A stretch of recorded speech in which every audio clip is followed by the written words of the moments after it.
suis Karel Dogué, je suis docteur en droit de l'Université de Montréal, enseignant-chercheur à l'Université d'Abomey-Calavi et actuellement directeur général de l'ERSUMA, entendez l'École régionale supérieure de la magistrature de l'OHADA, Organisation pour l'harmonisation en Afrique du droit des affaires.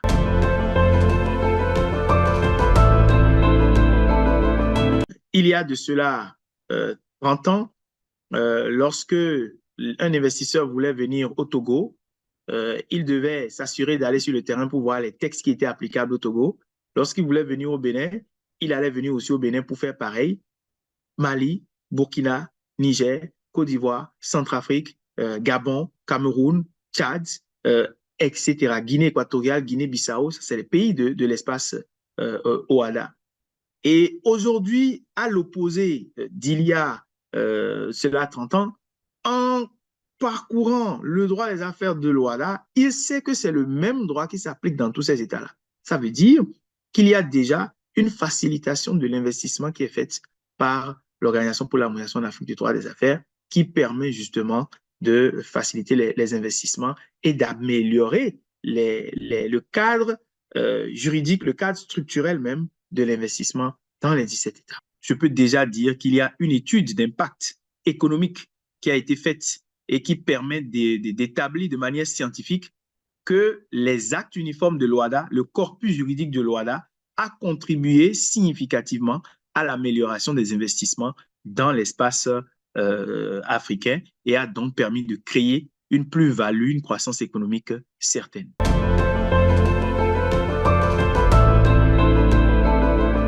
Il faut pouvoir faire le lien de cause à effet, la causalité.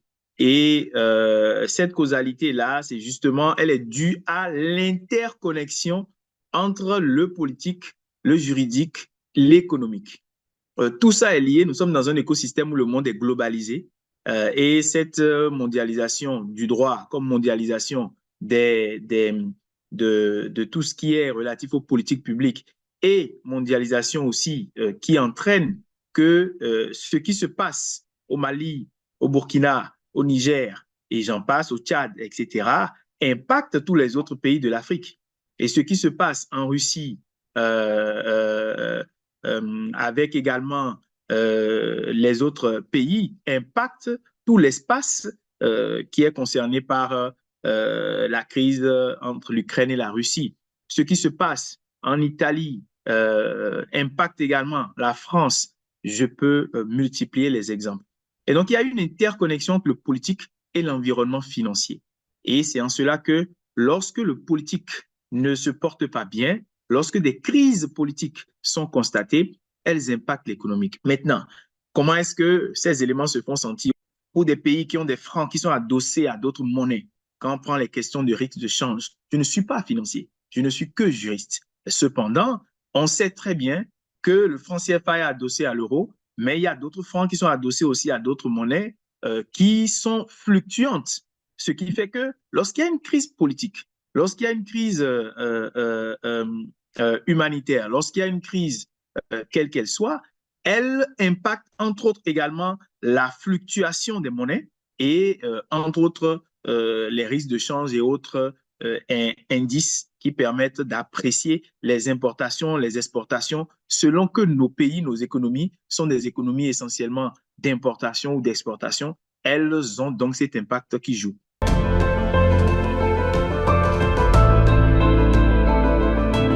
On peut déjà parler de l'environnement des produits financiers ou des bourses régionales de valeurs mobilières, qui sont des bourses qui fixent des prix. Et ces prix varient en fonction du contexte économique, varient en fonction du contexte politique, varient en fonction de beaucoup d'autres facteurs que je ne voudrais pas citer pour m'en tenir uniquement à votre question. Donc, à cet égard, lorsqu'il y a une crise politique, cette crise politique influe sur les produits financiers, les marchés financiers.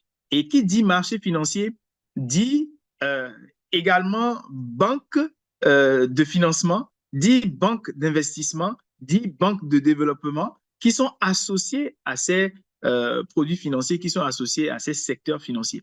Et donc, en ayant une crise politique qui influe sur le marché financier, ça influe sur les banques d'investissement. Et ce n'est qu'un exemple, hein, j'insiste, ce n'est qu'un exemple pour montrer comment est-ce que ces crises politiques peuvent impacter justement des pays comme les nôtres à travers le financement de leurs économies. Parce que vous savez que nos économies vont rechercher parfois des capitaux, pas parfois, vont rechercher des capitaux sur les marchés financiers, différents types de capitaux. Vous avez également le fait que dès qu'il y a une crise politique, que ce soit les matières premières, elles prennent du prix, ça vous le savez. Et les investissements, si c'est dans le secteur des matières premières, votre investissement est systématiquement impacté. Que ce soit les matières infrastructurelles comme le fer, le béton et tout autre outil de construction infrastructurelle d'un pays, ça prend aussi du coût.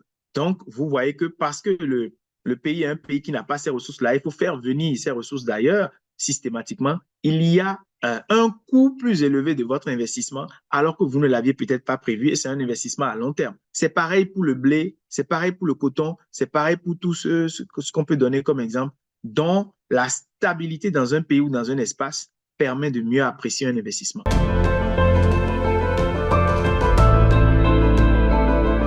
Lorsque vous avez un contrat qui est basé sur un investissement et que vous savez que dans votre plan économique, vous allez rentabiliser votre investissement au bout de 30 ans et que vous savez que peut-être que dans 5 ans, le régime politique va changer, c'est normal que vous vous disiez qu'est-ce que je vais faire pour pouvoir stabiliser mon investissement sur les 15 ou 30 prochaines années afin que, parce que le régime politique va changer, que cela n'influe pas sur mon investissement. Si vous êtes dans un pays où la stabilité politique, la transition démocratique est établie, un pays, permettez-moi de donner l'exemple du Bénin, où vous avez justement depuis 1960 une transition démocratique établie avec un renouvellement de la classe politique conformément à la Constitution qui se fait, vous appréciez de manière plus positive, bien entendu, votre investissement. Vous vous dites que même s'il y a des élections en 2026, en se basant sur l'antériorité démocratique et transitionnelle du pays, vous pouvez en tout cas avoir des indices et des raisons de croire que ce pays va permettre en termes d'indices politiques que vous puissiez continuer à investir. Mais si vous êtes dans un autre pays, je ne voudrais pas prendre pour ce cas-là un exemple, si vous êtes dans un autre pays où la transition démocratique ne s'est pas assurée de manière paisible ou de manière continue et permanente, vous êtes en droit de vous dire, ce peut qu'aux prochaines élections, non seulement le gouvernement peut ne pas être changé ou peut également être changé, mais également il peut y avoir une crise politique entraînant des émeutes, entraînant, voilà. Et donc, le risque politique, il est effectif et il impacte justement la prise de décision de l'investisseur qui peut refuser d'aller dans le pays X versus de venir au Bénin parce qu'il considère que le Bénin est plus sûr en termes, sur la base du risque politique.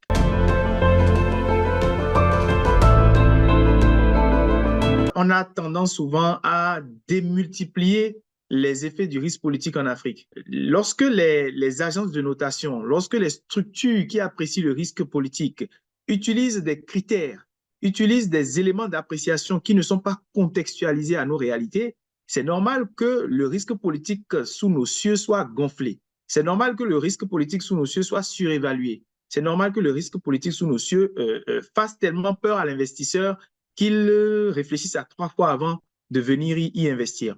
C'est une parenthèse que je fais pour vous dire, avant même de répondre à votre question, il faudrait déjà que dans l'approche qui est la vôtre, dans la conception du risque politique en Afrique, que vous puissiez relativiser justement son impact. Une fois que j'ai fait cette précision, je dois tout de même admettre que le risque politique existe en Afrique, comme en Europe, comme en Amérique, comme en Asie.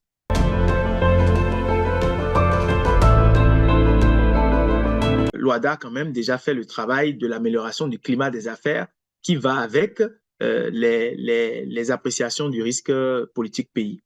Mais il y a également un travail à faire au niveau des politiques, il y a un travail à faire au niveau des instances de la société civile, parce que ce n'est pas seulement ceux qui sont au pouvoir, c'est également ceux qui sont les contre-pouvoirs, contre-pouvoirs directs, donc le pouvoir judiciaire. Et ça, nous travaillons là-dessus pour assurer la sécurité judiciaire, éliminer ou réduire la corruption et autres.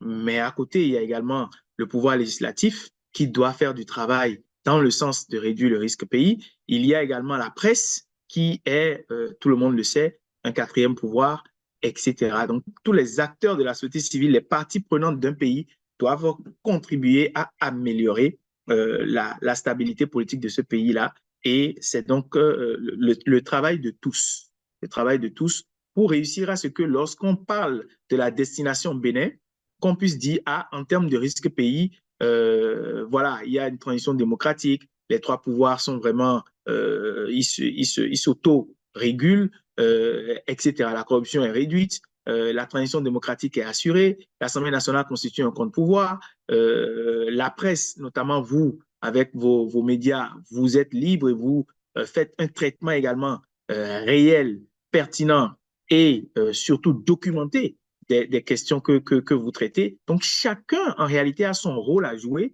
et le risque politique est associé à tout ce maillage-là qui, lorsqu'il fonctionne, permet justement de réduire et d'améliorer la destination d'un pays pour les investissements.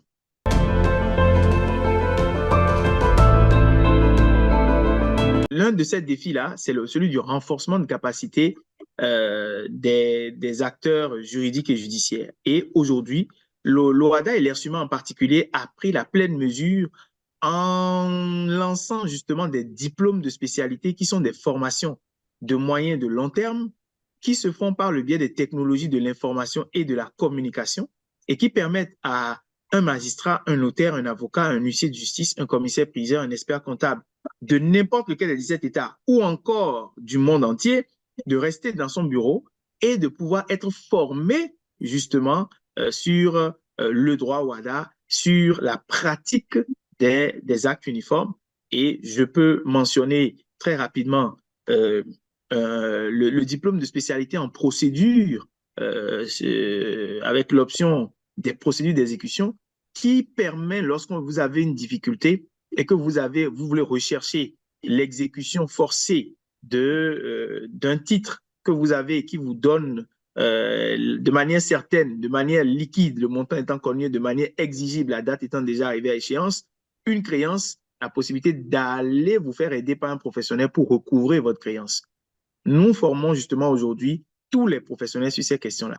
Les autres défis, nous avons parlé des technologies de l'information et de la communication. Tout le monde sait aujourd'hui que quand on parle d'intelligence artificielle, quand on parle de formation à distance, quand on parle d'impact du droit et des technologies avec les visioconférences, avec les arbitrages en ligne, avec les procès en ligne, avec la cyberjustice, avec le traitement des données personnelles, tout ça sont des enjeux nouveaux que le juriste, le magistrat, l'avocat de cette décennie doit maîtriser.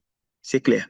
Donc, ça fait partie des défis que nous relevons au quotidien au niveau de l'École régionale supérieure de la magistrature.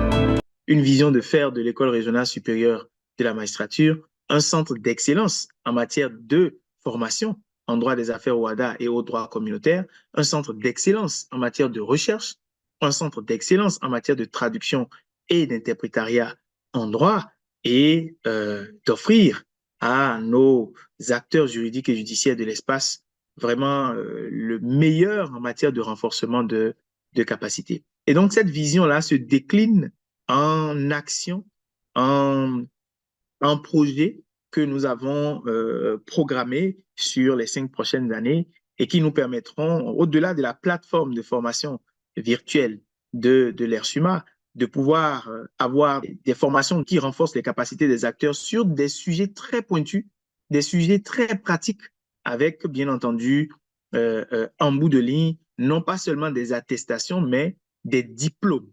Donc, il y a des certifications professionnelles et des délivrances de diplômes professionnels qui constitueront désormais les résultats des activités de renforcement de capacité de l'ERSUMA.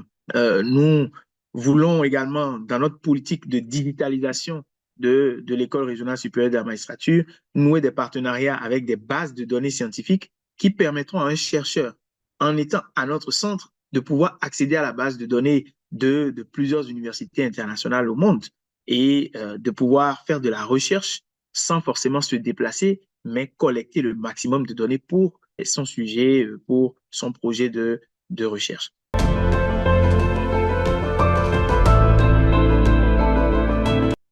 Les générations actuelles, en se basant sur le travail qui est déjà fait par les aînés, sont de plus en plus en train de s'outiller pour pouvoir bâtir l'Afrique de demain. Cette Afrique-là qui appelle tous ses cadres à, un peu comme le faisait le roi Guizot avec sa jarre trouée, qui demandait à tous les fils du pays de joindre leurs mains afin de boucher les trous de la jarre et permettre de contenir l'eau. L'Afrique est à un tournant majeur de son devenir et les cadres comprennent de plus en plus cette nécessité de se mettre ensemble pour travailler au développement de l'Afrique.